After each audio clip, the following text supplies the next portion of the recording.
Olá, tudo bom, pessoal? Hoje a gente começa aqui o terceiro Diálogos do Sindi, terceira edição, e a gente vai falar sobre o papel do sindicato.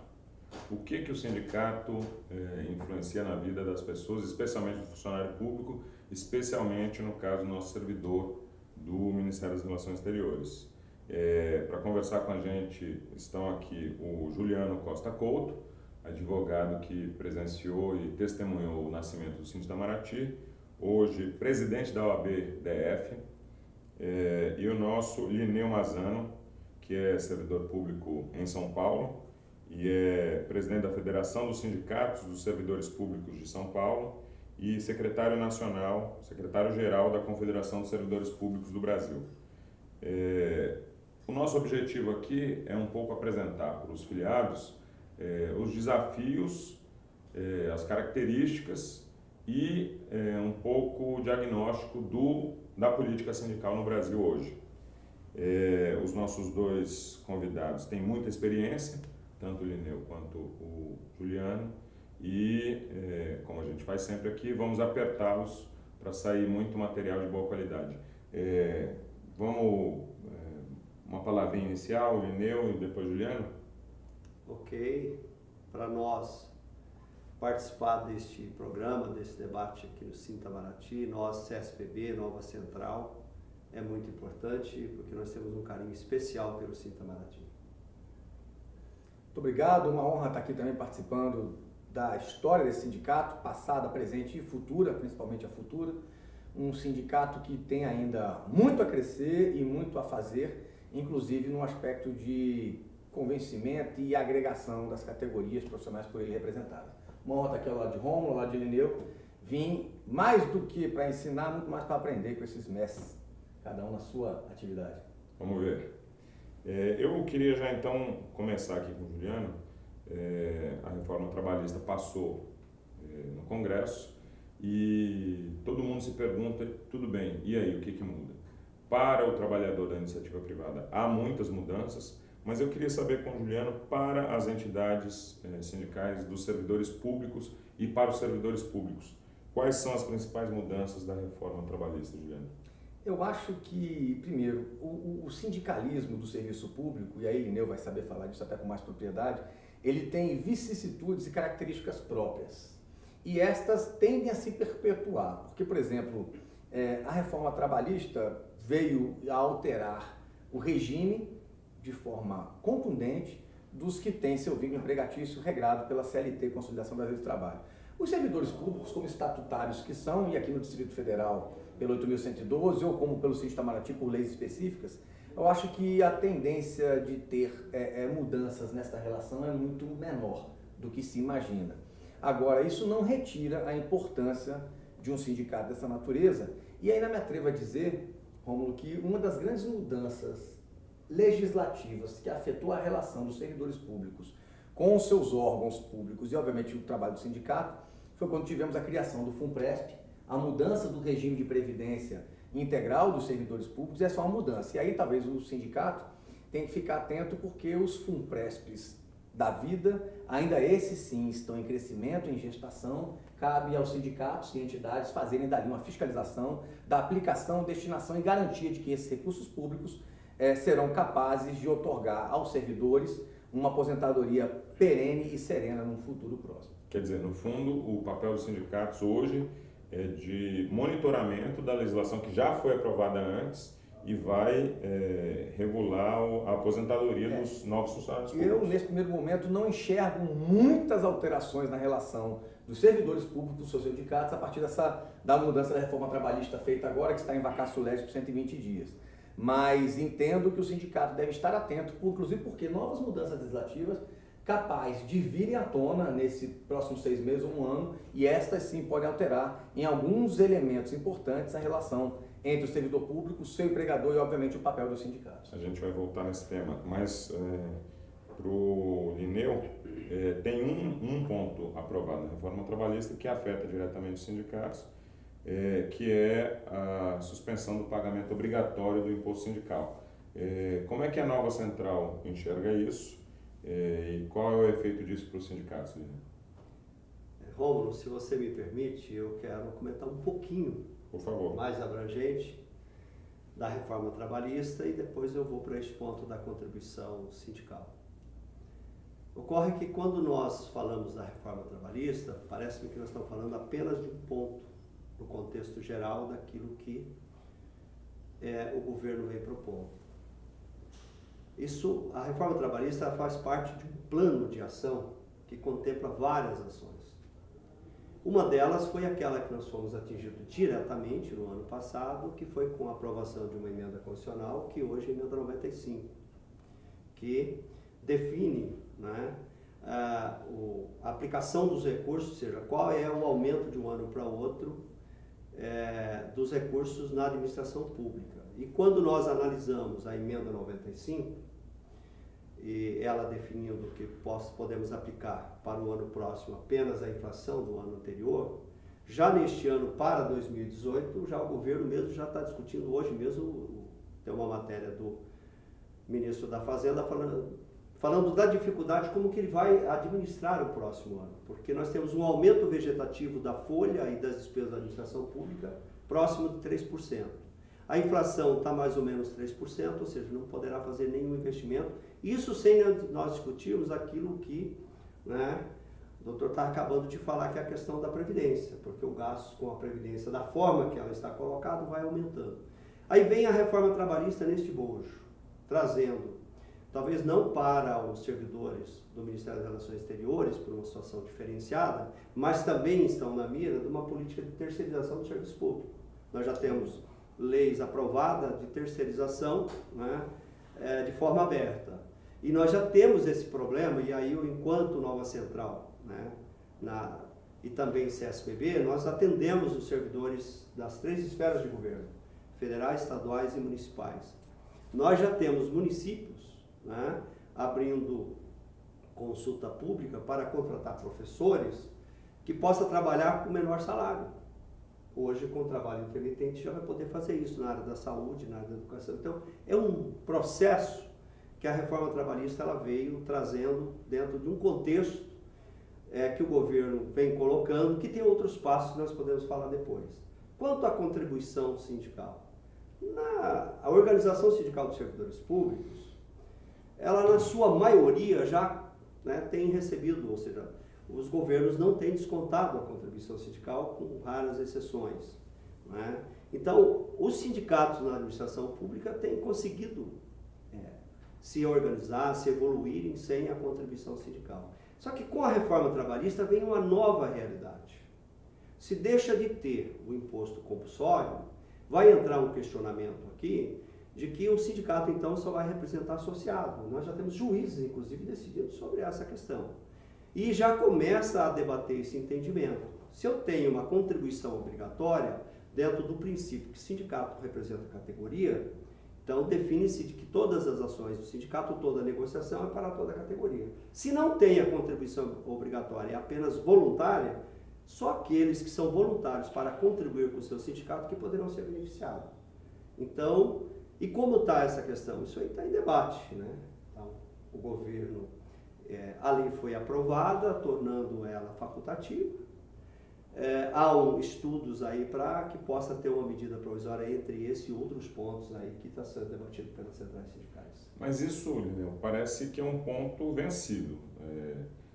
Porque, pela lógica, se o imposto sindical e a contribuição sindical não são mais obrigatórios, a posição da AGU, que vem crescendo com o tempo, de que os resultados judiciais são aplicados apenas aos filiados, vai ganhar força, é isso?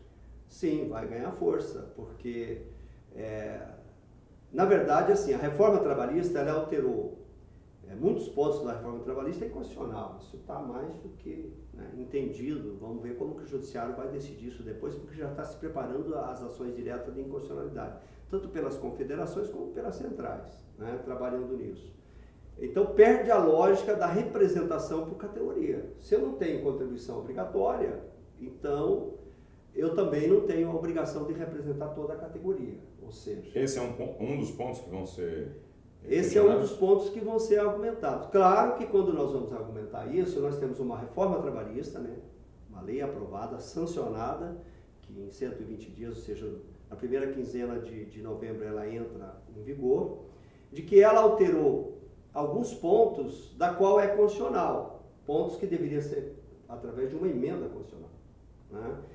Por exemplo, a questão da representação sindical, da representatividade. Mesmo o artigo 8º define que tem que ter contribuição confederativa para a manutenção do sistema. E aí, quando vem a reforma, ela não trata dessa questão como um todo. Então, é uma lei aprovada que merece aí vários questionamentos.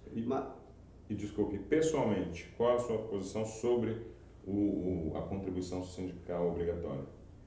A minha posição sobre a contribuição sindical obrigatória, ela é devida, porque ela que sempre alimentou o sistema,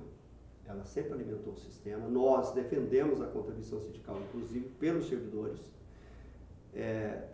públicos. Claro que nós, enquanto também representante dos servidores públicos no Conselho de Relações do Trabalho, no Ministério do Trabalho, nós já elaboramos no ano passado uma minuta de projeto, ficou entregue na mão do governo, tratando do sistema de financiamento sindical da área pública. Projeto este que não caminhou, porque nós temos um entendimento um pouco diferenciado sobre isso. Nós achamos que tem que ter contribuição, mas nós temos que ter a garantia da negociação, a participação na relação de trabalho dos servidores públicos, e daí então poder ter a contribuição, até mesmo decidida pelas assembleias. Os orçamentos estão estourados. Por diversos motivos, por diversas razões, os orçamentos estão estourados. E isso eu acompanhei de perto. Existem realmente dificuldades para alocar os recursos humanos do Estado, dada a rigidez de como funcionam as instituições. No caso do Estado, e aí pensando um pouco no caso da Secretaria de Educação, de Saúde, essa flexibilização no fundo, na ponta para o atendimento à população, isso não é bom, essa flexibilização? Não, de forma nenhuma. Os orçamentos realmente estão agora muito mais controlados, né? Como já falamos aqui da emenda 95, e é importante ressaltar que a emenda 95 ela trouxe dois parâmetros, né? Um parâmetro de que controla-se todo o gasto primário e o outro que libera-se todo o gasto a serviço da dívida pública. Ou seja, um limita-se, o outro libera-se. Nós podemos até marcar um debate sobre isso, que é algo que eu gosto de falar bastante. Que o problema do Brasil é a dívida pública e é uma dívida que nós não fizemos, né? Mas quando vem essa questão de que eu tenho limite de gastos primários, e gastos primários é saúde, educação, é a máquina pública que atende a sociedade, o menos favorecido. O que ocorre? Quando nós já temos prefeituras e temos alguns estados já estudando como que vai encaminhar a questão da saúde, a questão da educação, entregando para as organizações não governamentais ou abrindo licitações, né, para transferir isso para a iniciativa privada, é no sentido de precarizar o serviço, ou seja, a qualidade do serviço público tende a cair muito, porque eu tenho menos recurso, quero fazer a mesma coisa sem o recurso devido, né? Então nós estamos com um problema sério na saúde e nós temos uma queda muito grande na qualidade da educação, porque a educação começa lá no município, né? O ensino básico, o ensino médio começa lá.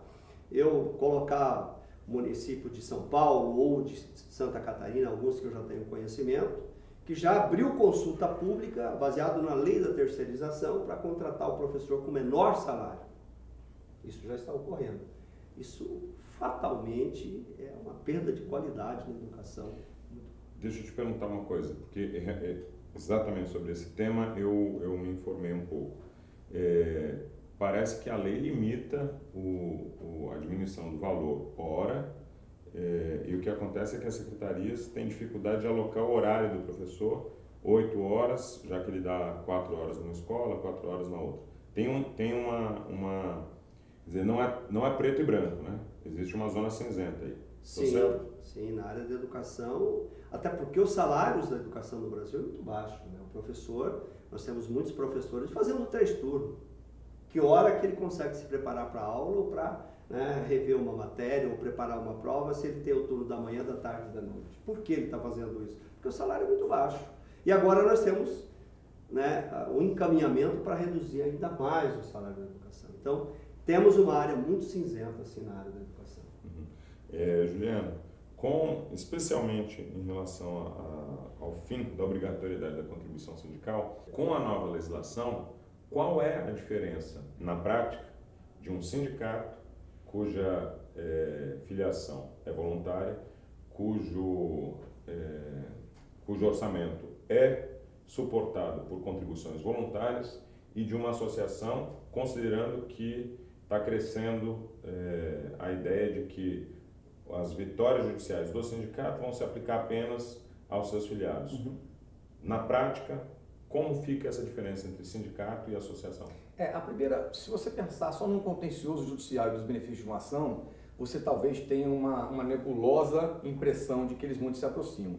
Mas o sindicato tem um poder que nenhuma associação nunca vai ter, que é a legitimidade do trato coletivo dos direitos trabalhistas. É o de se sentar à mesa de negociação. A associação, e nós advogamos para algumas, que são paralelas a alguns sindicatos, ela só tem isso, quando muito, depende de uma boa vontade do magistrado que estaria entabulando essa negociação e não tem direito à decisão e só à manifestação. Então, esse poder de negociação coletiva dos sindicatos, inclusive objeto do PL, fortalecido isso ninguém nunca vai tirar. E este é o momento de sobrevida de um sindicato, como eu posso dizer, os atletas, fica muito fácil essa minha paródia, o momento olímpico de um atleta, qual é? É uma Olimpíada. E talvez o momento olímpico de um sindicato, mais do que uma ação judicial, é o momento de uma negociação coletiva e de garantir os interesses de sua categoria. E isso nenhuma associação nunca vai conseguir. Portanto, a negociação e a tramitação do PL 3831 é crucial para o sindicato. Absolutamente importante. Perfeito. Lineu, eu queria, acho que a gente já está chegando ao final, mas eu queria tratar de outro tema sensível com você, que é o seguinte, a relação dos sindicalizados e das direções dos sindicatos. Com a nova legislação e óbvio, você falou que haverá muitos pontos da reforma que vão ser tratados judicialmente, mas considerando a legislação como está, isso altera a relação das cúpulas sindicais com seus representados e se altera de que forma? Olha, na verdade, a organização sindical do Brasil, né, independente da reforma trabalhista, ela estava num ponto que está precisando de rever algumas coisas. Eu, por exemplo, participo de um debate de algumas lideranças que a gente chegou até a discutir aí já estávamos discutindo, independente da reforma, talvez até um novo conclave, né, enquanto das centrais, de fazer um debate de reestruturação da organização sindical no sentido de avançar muito mais, até porque todas as coisas avançaram, o mundo avançou, modernizou, e a organização sindical ela precisa realmente se reinventar, e agora com a reforma trabalhista muito mais. Ocorre que a reforma trabalhista ela trouxe no seu bojo de que a representação sindical ela deixou de ser a mais importante. Em que sentido? Quando ela permite de que pode se eleger um representante dos empregados, ela define o representante dos empregados por empresa e que ele não precisa ser sindicalizado. E ao mesmo tempo ela também veio, né, tirando muitas coisas da Justiça do Trabalho e especialmente tirando do sindicato o poder de homologação na rescisão contratual. Esse é um dos pontos que tem um acordo do governo, tem um acordo no Congresso Nacional que será revisto por uma medida provisória.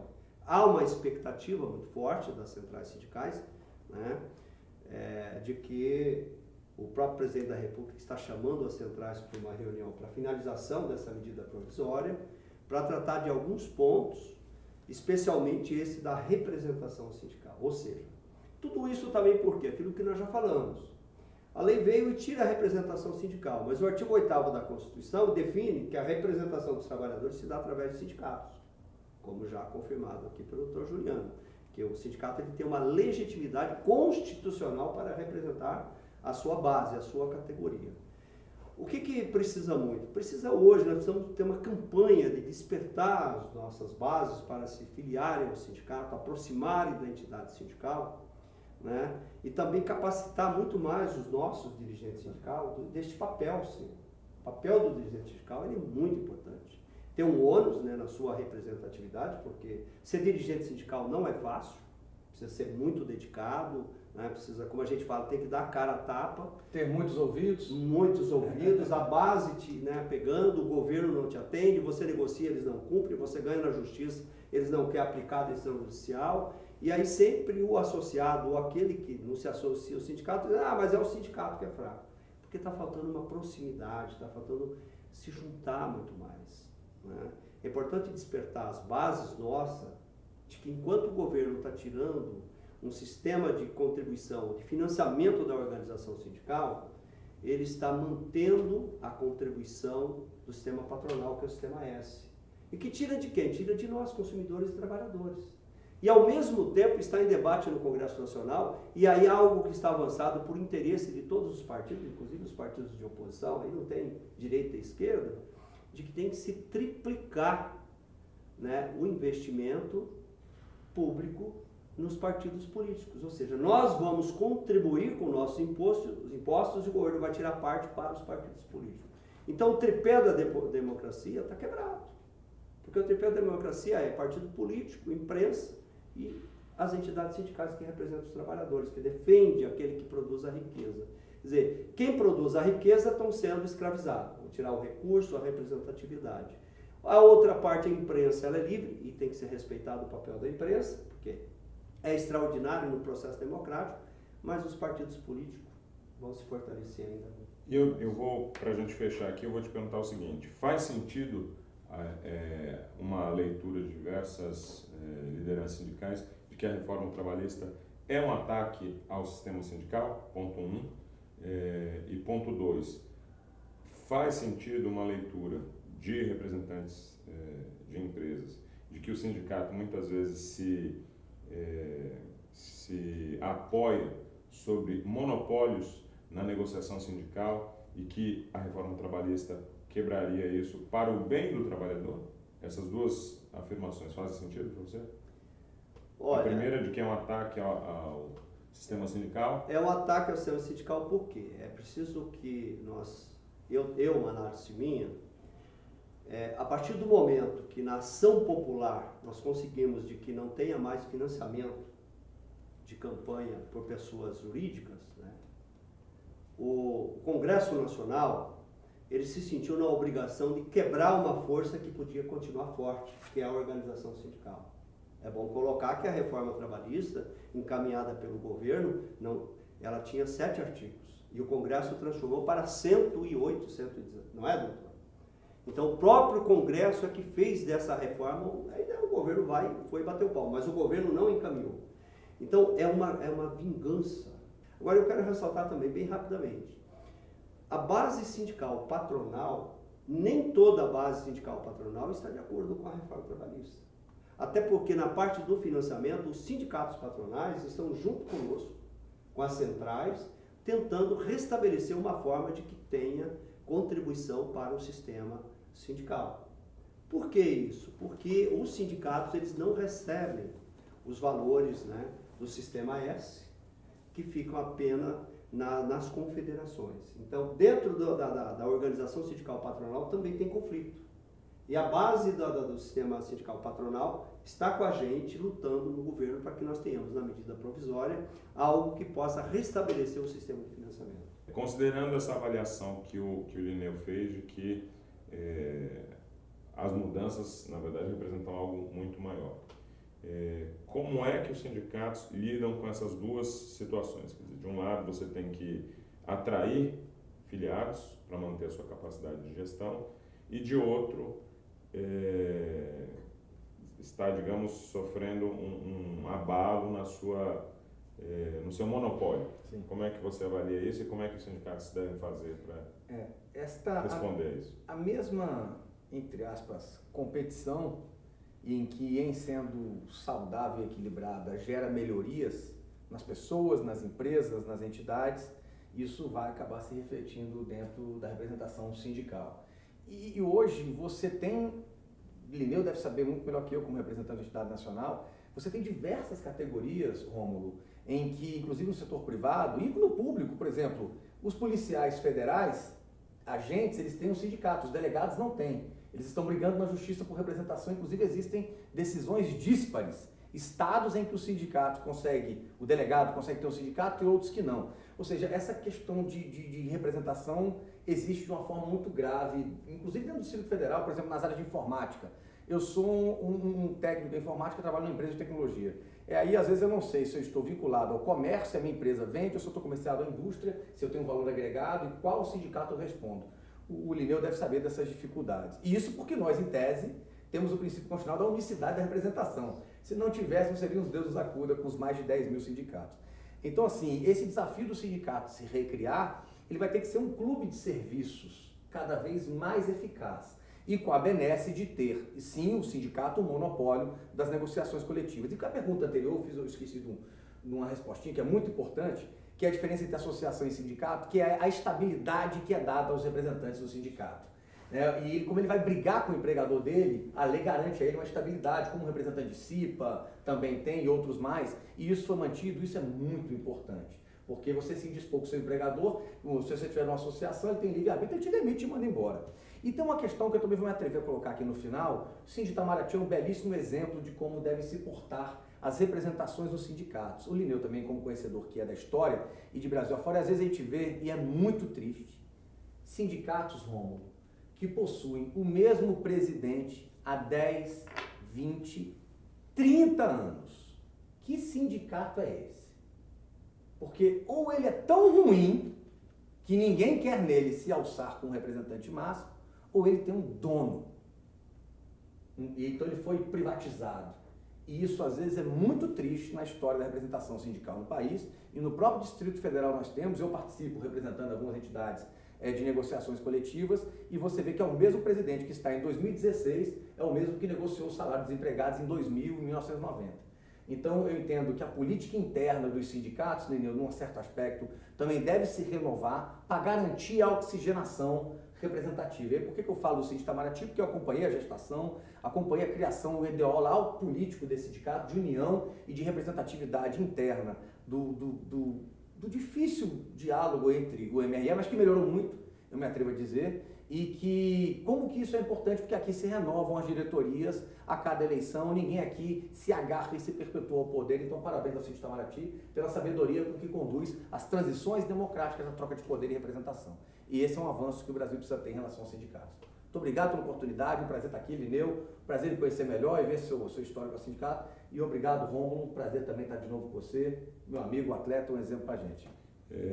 Gente, obrigado, eu queria agradecer os nossos dois participantes e chamar o filiado e o não filiado do Sindi Itamaraty, uma para se incluir aí nos debates do Sindi Itamaraty, porque como a gente viu aqui, existem muitos projetos que podem alterar a sua relação com o sindicato, especialmente o da negociação coletiva. Acompanhe aí o PL 3831, cobre do seu sindicato, cobre dos seus dirigentes, participe mais, porque o que vem por aí, ninguém sabe exatamente onde a gente vai parar.